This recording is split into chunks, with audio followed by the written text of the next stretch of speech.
ओम नमः शिवाय। श्री शिवाय नमस्तुभ्यं।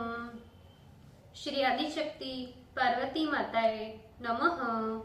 श्री विघ्नेश्वराय नमः। श्री लक्ष्मी नारायणे नमः। श्री सरस्वती ब्रह्माय नमः। श्री सियारामे नमः। श्री रामदास हनुमाने नमः। श्री राधे श्यामे नमः। हे शिवजी, તમારી કૃપાથી હું આ શિવ પુરાણ વાંચી રહી છું અને મારી મમ્મી, બેન અને તમામ શ્રોતા શિવ પુરાણ સાંભળી રહ્યા છે। અમે બધા શિવ પુરાણનું જ્ઞાન પ્રાપ્ત કરી શકીએ એટલી શક્તિ પ્રદાન કરજો અને શિવ પુરાણનું તેજ સહી શકીએ એટલી શક્તિ પ્રદાન કરજો। હે વિઘ્નેશ્વર ગણપતિ બાપા, તમે શિવ પુરાણના વંચનમાં આવતા તમામ વિઘ્ન હરજો। हे कृष्ण मनोहारिणी राधा जी, हे श्याम सुंदर, हे सिया राम जी, हे रामदास हनुमान जी, તમે શિવ પુરાણ સાંભળવા જરૂર પધારજો અને મારા હૃદયમાં સ્થાન ગ્રહણ કરજો।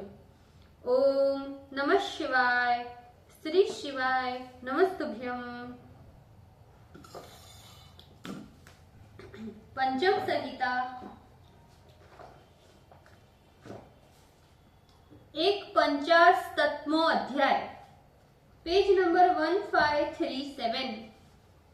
भगवती के ज्ञान क्रिया और भक्ति योग का वर्णन एवं प्रतिमा स्थापन व्रत निरूपण में नवरात्र व्रत की श्रेष्ठता का वर्णन। मुनियों ने कहा, हे व्यास शिष्य, हे महाभाग, हे पौराणिकोत्तम सुत जी, अभी हम लोग महेश्वर के और आख्यान को सुनना चाहते हैं। किंतु सनत कुमार ने महर्षि व्यास से जो जगदम्बा पार्वती का क्रिया योग वर्णन किया था उसे सर्वप्रथम सुनना चाहते हैं। सुत जी बोले, आप सभी महात्मा धन्य हैं जो पराम्बा महाशक्ति की भक्ति के लिए कृत संकल्प है। अब पराशक्ति जगदम्बा के गुप्त रहस्यों को आप लोग आदर पूर्वक सुनिए। व्यास जी बोले, हे सनत कुमार, हे सर्वज्ञ, हे ब्रह्मपुत्र, हे महामते, हम भगवती पार्वती के महान अद्भुत क्रिया योग को सुनना चाहते हैं। उस क्रिया योग का क्या लक्षण है, उसके अनुष्ठान से क्या फल होता है, इतना ही नहीं, जो जगदम्बा को परम प्रिय हो उससे भी मुझे बताइए। सनत कुमार बोले, हे द्वैपायन, तुम जो रहस्य पूछते हो, हे महाबुद्धे, मैं उसका वर्णन करता हूँ, सुनो। श्री माता के ज्ञान योग, क्रिया योग और भक्ति योग, ये 3 मार्ग भोग एवं मोक्ष को प्रदान करते हैं। जब चित्त आत्मा में अभेद संबंध से लीन हो जाता है तो उसे ज्ञान योग कहते हैं, और जब वह बाहर के अर्थों से युक्त होता है तब उसे क्रिया योग कहते हैं। जब आत्मा देव के साथ संयुक्त हो, एक रस होती है, तो उसे भक्ति योग कहा जाता है। अब मैं इन तीनों योगों में सर्वप्रथम क्रिया योग होने से पहले उसी का वर्णन करता हूं। जब आत्मा देव के साथ संयुक्त हो, एक रस है, तो वो क्रिया भी कही जा सकती है। कर्म से भक्ति होती है, भक्ति से ज्ञान होता है और ज्ञान से मुक्ति होती है, ऐसा शास्त्रों का निश्चय है। हे मुनि सत्तम व्यास, इस कारण मुक्ति में योग प्रधान कारण है और क्रिया योग उस ध्येय का परम साधन है। माया को प्रकृति कहा जाता है और उस माया को बनाने वाला पर ब्रह्म कहा जाता है। जो दोनों के शरीर को अभिन्न मानता है वो इस संसार सागर को पार कर जाता है। हे काली पुत्र व्यास, जो पत्थर, काष्ठ अथवा मिट्टी से देवी का मंदिर बनवाता है उसके पुण्य का फल सुनो। दिन प्रतिदिन योग से लोगों को जीतकर योगी जो भी फल प्राप्त करते हैं वो फल उस मंदिर बनाने वाले को प्राप्त होता है। वो धर्मात्मा अपने से पहले के सहस्त्र कुलों को एवं अपने बाद में होने वाले सहस्त्र कुलों का तरन तारण कर देता है। श्री माता के मंदिर का निर्माण आरंभ करते ही मंदिर निर्माणकर्ता के करोड़ों जन्मों के छोटे बड़े सभी पाप नष्ट हो जाते हैं। जिस प्रकार नदियों में गंगा, नदों में स्वर्ण, क्षमा में पृथ्वी, गंभीरता में समुद्र और ग्रहों में सूर्य को श्रेष्ठ कहा गया है, उसी प्रकार सर्व देवों में पराम्बा श्रेष्ठ कही गई है। इसलिए जो इस श्रेष्ठ देवी के लिए मंदिर का निर्माण करवाता है वह जन्म जन्म में प्रतिष्ठा प्राप्त करता है। वाराणसी, प्रयाग, पुष्कर, कुरुक्षेत्र, गंगा सागर, नैमिषारण्य, अमरकंटक, पुण्यदायी श्री पर्वत, ज्ञान पर्वत, मथुरा, अयोध्या एवं द्वारिका आदि तीर्थों में अथवा पुण्य प्रदेशों में श्री माता के मंदिर का निर्माण करवाने से मनुष्य संसार के पचड़ों से मुक्त हो जाता है। जब तक देवी के मंदिर में ईंटे की चुनाई खड़ी होती है उतने सहस्त्र वर्ष पर्यंत मनुष्य मणिद्वीप में निवास करता है। जो सर्व लक्षण युक्त भगवती महाश्री की प्रतिमा का निर्माण करवाता है वह निश्चित रूप से निर्भय हो देवी के लोक को जाता है। शुभ ऋतु, शुभ ग्रह एवं शुभ नक्षत्र में देवी की मूर्ति को प्रतिष्ठापित करने से पुरुष योग माया के प्रसाद से कृतकृत्य हो जाता है। उसके कुल में कल्प पर्यंत उत्पन्न हुए एवं कल्प पर्यंत आगे उत्पन्न होने वाले सभी पुरुषों का तरन तारण होता है। त्रैलोकी के स्थापित करने से जितना फल प्राप्त होता है उसका करोड़ों गुना फल श्री देवी की प्रतिष्ठा से प्राप्त होता है। जो मंदिर के मध्य में देवी की प्रतिष्ठा कर उसके चारों ओर पंचायतन यानी गणेश, शिव के देवताओं को स्थापित करता है उसके पुण्य की गणना नहीं की जा सकती।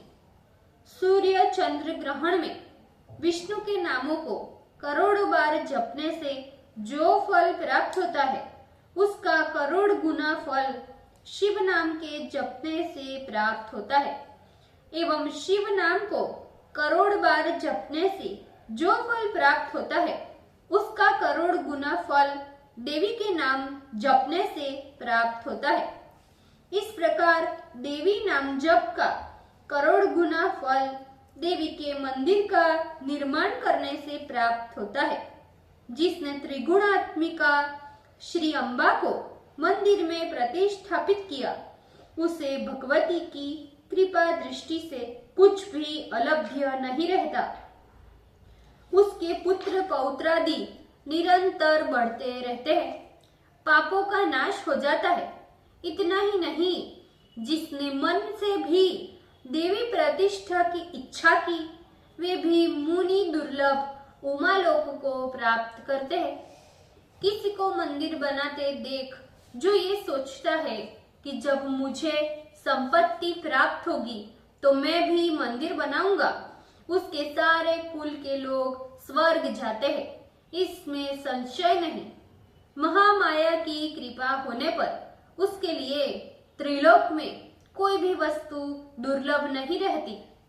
जो जगत कारण भूता श्री पराम्बा की शरण का आश्रय ले लेता है वो मनुष्य नहीं है उसे तो साक्षात देवी का गण ही समझना चाहिए, जो जागते सोते चलते बैठते उमा इस 2 अक्षर के नाम का जप करते रहते हैं। वे शिवा के गण है। नित्य नैमित्तिक कार्यों में जो पुष्प धूपादिकों से भगवती श्री अम्बा की पूजा करते हैं, वे अवश्य ही उमा लोक प्राप्त करते हैं। जो लोग देवी मंडप का गोमय से अथवा मृत्तिका से उपलेप करते हैं, मार्जन करते हैं, वे भी उमा लोक प्राप्त करते हैं।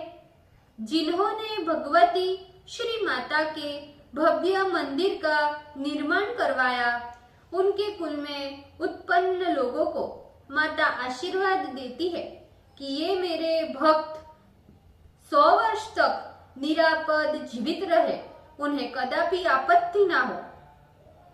जिसने महादेवी के शुभ मूर्ति का निर्माण करवा दिया, उसके कुल के सभी मनुष्य 10,000 वर्ष पर्यंत मणिद्वीप में निवास करते हैं। साधक महामाया की मूर्ति प्रतिष्ठापित कर और उसकी पूजा कर जिस वस्तु की कामना करता है, उसकी वे सभी कामनाएं पूर्ण हो जाती है। जो मंदिर में प्रतिष्ठित श्री माता की उत्तम मूर्ति को मधु मिश्रित दूध से स्नान कराता है, उसका फल तो कौन कह सकता है।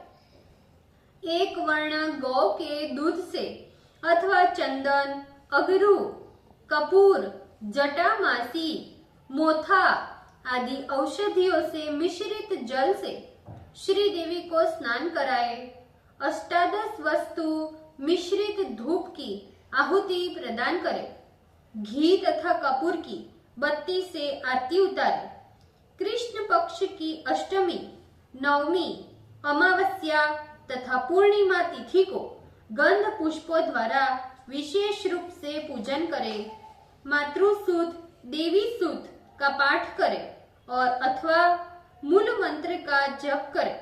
विष्णु क्रांता एवं तुलसी को छोड़ के अन्य सभी पुष्प समर्पित करे।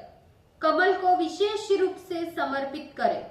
स्वर्ण पुष्प अथवा रजत पुष्प समर्पित करे तो वह देवी के परम धाम को प्राप्त करता है, जहाँ करोड़ों सिद्ध निवास करते हैं। भक्तों को चाहिए कि वे देवी की पूजा के बाद अपने पापों की क्षमा कराने के लिए उनसे प्रार्थना करें। हे परमेश्वरी, हे जगदानंद दायिनी माता, आप मुझ पर प्रसन्न होइए। देवी भक्ति परायण साधक इस प्रकार की प्रार्थना कर सिंहारूढ़ा, हाथों में वरद एवं अभय मुद्रा धारण करने वाली भक्ताभीष्ट प्रदायिनी भगवती का ध्यान कर अनेक प्रकार के पके फलों का नैवेद्य समर्पित करे। जो मनुष्य परम शंभु शक्ति का नैवेद्य भक्षण करता है, वह अपने पाप पंक का प्रक्षालन कर निर्मल चित्त हो जाता है। चैत्र शुक्ल तृतीया को जो भवानी व्रत रखता है, वह सांसारिक बंधन से छूटकर परम पद प्राप्त करता है। इसी तिथि को जो बुद्धिमान पुरुष दौलतवत्सव संपन्न करे और शिव सहित जगदात्री का पुष्प, कुमकुम, वस्त्र, कपूर, अगर, चंदन, धूप, दीप, नैवेद्य एवं मनोहर गंधों से पूजन कर पश्चात शिव सहित महेश्वरी कल्याणी श्री पार्वती देवी को आंदोलित करे। जो लोग इस तिथि को प्रतिवर्ष नियमानुसार व्रत करते हुए शिव पार्वती को इसी प्रकार झुलाते हैं, उन्हें श्री अम्बा अभीष्ट फल प्रदान करती है। वैशाख शुक्ल तृतीया जो अक्षय तृतीया नाम से प्रसिद्ध है, उसमें भी सावधानी और निरालस्य हो जो व्रत का आचरण करता है एवं मल्लिका, मालती, चंपा, जपा, बंदूक एवं कमल पुष्पों से शिव समेत पार्वती का पूजन करता है वह अपने करोड़ों जन्म के मन, वाणी तथा कायकृत पापों को नष्ट कर अक्षय चतुर्वर्ग, धर्म, अर्थ, काम और मोक्ष का फल प्राप्त करता है। ओम नमः शिवाय। श्री शिवाय नमस्तुभ्यम। भूल चूक माफ करजो शिवजी, कृपा रखो। આજના શિવપુરાણના વાંચનનું પુણ્ય મને પ્રદાન કરજો શિવજી। ઓમ નમઃ શિવાય। શ્રી શિવાય નમસ્તુભ્યમ।